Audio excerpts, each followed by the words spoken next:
Marwari media आप देख रहे हैं। आज है 18 जुलाई 2026 शनिवार का दिन, हिंदू तिथि आषाढ़ माह की पंचमी। नजर डाल लेते हैं आज की बड़ी खबरों पर। शुरुआत करते हैं देश की बड़ी और आपके लिए बेहद ही काम की खबर के साथ। बड़ी खबर, रिजर्व बैंक ऑफ इंडिया जल्द ही देश में प्लास्टिक यानी पॉलीमर से बने नोटों का पहला पायलट प्रोजेक्ट शुरू करने जा रहा है। मीडिया रिपोर्ट्स के मुताबिक यह देश में नए जनरेशन की करेंसी लाने की आरबीआई के प्लान का अगला कदम है।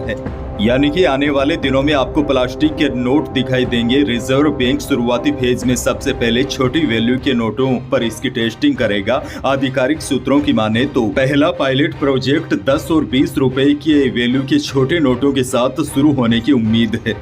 अगर यह टेस्टिंग पूरी तरह सफल रही तो आरबीआई साल 2027 में देश में इन पॉलीमर नोटों का फुल स्केल लॉन्च शुरू कर सकता है। और बड़ी जानकारी आपको दे दूं, भारतीय बाजार में पॉलीमर नोट आने का मतलब यह कतई नहीं होगा कि मौजूदा कागजी नोट तुरंत चलन से बाहर हो जाएंगे। आरबीआई ने साफ किया है कि नई करेंसी पुराने पेपर नोटों की जगह नहीं लेगी, यानी कि बाजार में पॉलीमर और पेपर दोनों ही तरह के नोट एक साथ चलते रहेंगे। आगे बढ़ेंगे। देश की एक और बड़ी खबर, प्रधानमंत्री मोदी ने हरियाणा के जिंद से भारत की पहली हाइड्रोजन ट्रेन को हरी झंडी दिखाकर रवाना किया। स्वच्छ ऊर्जा से चलने वाली यह अत्याधुनिक ट्रेन भारतीय रेलवे में नए तकनीकी युग की शुरुआत मानी जा रही है। खैर आगे बढ़ेंगे। एक और बड़ी खबर, दिल्ली के जंतर मंतर पर सोनम वांगचुक की भूख हड़ताल का शुक्रवार को 20वां दिन था। आज 21वां दिन है। उन्होंने कहा कि वह किसी भी कीमत पर 20 जुलाई तक जिंदा रहना चाहते हैं। वांगचुक ने 20 जुलाई को होने वाले कॉकरोच जनता पार्टी के संसद मार्च में समर्थकों से बड़ी संख्या में जुटने की अपील की है। उन्होंने कहा कि वे लोकतंत्र के मंदिर में अपनी बात रखेंगे। वांगचुक ने कहा कि वह बाहर से कमजोर है लेकिन अंदर से मजबूत है। उधर डॉक्टरों ने कहा है कि वांगचुक के ऑर्गन फेलियर का खतरा बढ़ गया है। दिल्ली हाई कोर्ट ने भी गुरुवार को केंद्र और दिल्ली सरकार को उनकी रोजाना मेडिकल जांच कराने के निर्देश दिए थे। आपको बता दूं, वांगचुक नीट पेपर लीक और परीक्षाओं में गड़बड़ी के खिलाफ दिल्ली के जंतर मंतर पर पिछले 21 दिनों से भूख हड़ताल पर है। उनका वजन करीब 9 किलो कम हो गया है।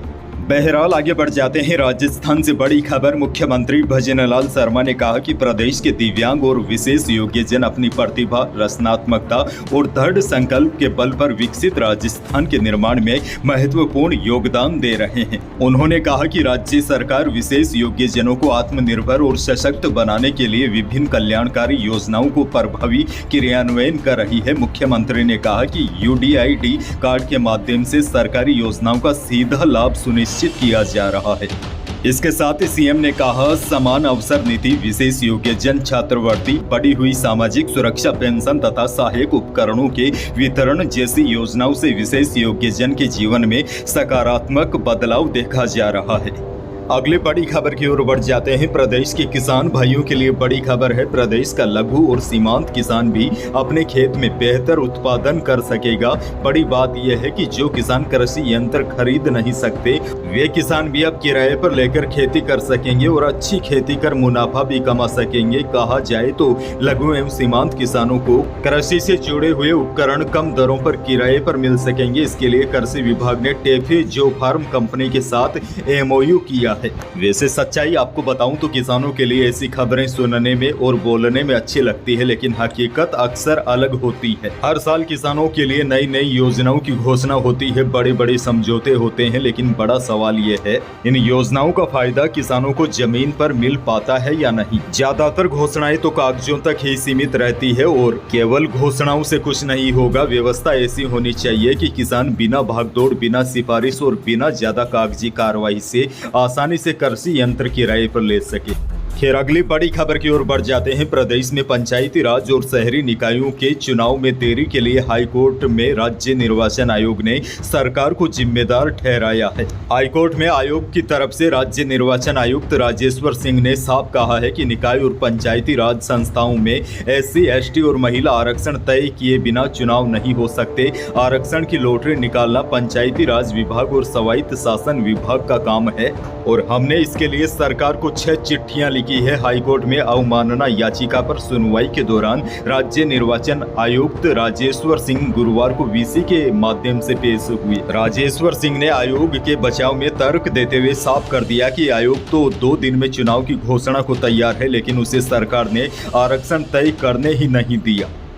आगे बढ़ेंगे। एक और बड़ी खबर, सरकार ने राजस्थान गवर्नमेंट हेल्थ स्कीम यानी कि RGHS में वित्तीय एवं प्रक्रियागत अनियमितताओं के खिलाफ सख्त रुख अपनाते हुए बीते 3 माह में 51 संबद्ध अस्पतालों को योजना से निलंबित कर दिया है। इतना ही नहीं, 24 अस्पतालों पर करीब 3 करोड़ रुपए का जुर्माना लगाया गया है। चिकित्सा एवं स्वास्थ्य मंत्री गजेंद्र सिंह खेमसर ने कहा कि मुख्यमंत्री भजनलाल शर्मा के नेतृत्व में सरकार RGHS में पारदर्शिता, वित्तीय शासन और जवाबदेही सुनिश्चित करने के लिए प्रतिबद्ध है। उन्होंने कहा, वित्तीय दुरुपयोग, भ्रष्टाचार और फर्जी क्लेम किसी भी स्थिति में स्वीकार नहीं किए जाएंगे।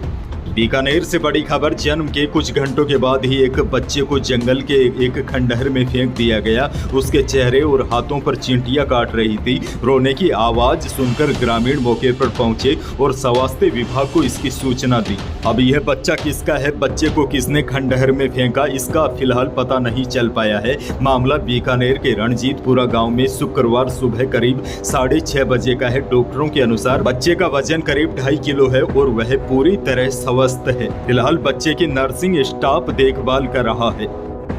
एक और बड़ी और काम की जानकारी आपको दे दूं, जयपुर दिल्ली NH 48 पर बिना फास्टैग सफर अब भारी पड़ सकता है। 72 घंटे में टोल नहीं भरा तो गाड़ी ब्लैक लिस्ट हो जाएगी। दौलतपुरा मनोहरपुर टोल प्लाजा पर barrier free, multi lane free flow प्रणाली लागू हो गई है। इस व्यवस्था में वाहन बिना रुके टोल पार कर सकेंगे, लेकिन यदि वाहन पर वैध फास्टैग नहीं मिला या दूसरे वाहन का फास्टैग लगा पाया तो पहले वाहन मालिक को ई-नोटिस मिलेगा। फिर टोल नहीं भरने पर दोगुना शुल्क देना होगा। भुगतान नहीं हुआ तो 14 दिन बाद वाहन को वाहन पोर्टल पर ब्लैक लिस्ट भी किया जाएगा। अगली बड़ी खबर की ओर बढ़ जाते हैं। बिकवाली के दबाव में जयपुर सराफा बाजार में दोनों कीमती धातुओं में गिरावट देखी गई। शुक्रवार को चांदी 2,000 रुपये कम होकर 2,23,000 रुपये प्रति किलो रही। शुद्ध सोना भी 400 रुपये टूटकर 1,45,000 रुपये प्रति 10 ग्राम रहा और जेवराती सोना भी 600 रुपये फिसलकर 1,34,100 रुपये प्रति 10 ग्राम रहा। उधर अनाज मंडियों के भाव की बात की जाए तो विशेष तौर पर नागौर कृषि उपज मंडी में शुक्रवार को कृषि जिंसों में खरीद बिक्री सामान्य रही। मंडी में अधिकांश प्रमुख जिंसों के भाव में गुरुवार के मुकाबले स्थिर रहे। सबसे बड़ा बदलाव मूंग के भाव में देखने को मिला, जहां अधिकतम भाव 8,000 रुपये से घटकर 7,500 रुपये प्रति क्विंटल पर आ गए। वहीं जीरे का न्यूनतम भाव 17,000 और अधिकतम 21,500 रुपये प्रति क्विंटल स्थिर रहा। सौंफ भी 7,000 से 13,000 रुपये और इसबगोल 9,000 से अधिकतम 13,500 रुपये प्रति क्विंटल बिकी। इसके साथ ही प्रदेश की बाकी अनाज मंडियों में भी भाव स्थिर रहे, यानी कि मंडियों के भाव में कोई विशेष उतार चढ़ाव पिछले कई दिनों से नहीं देखा जा रहा है।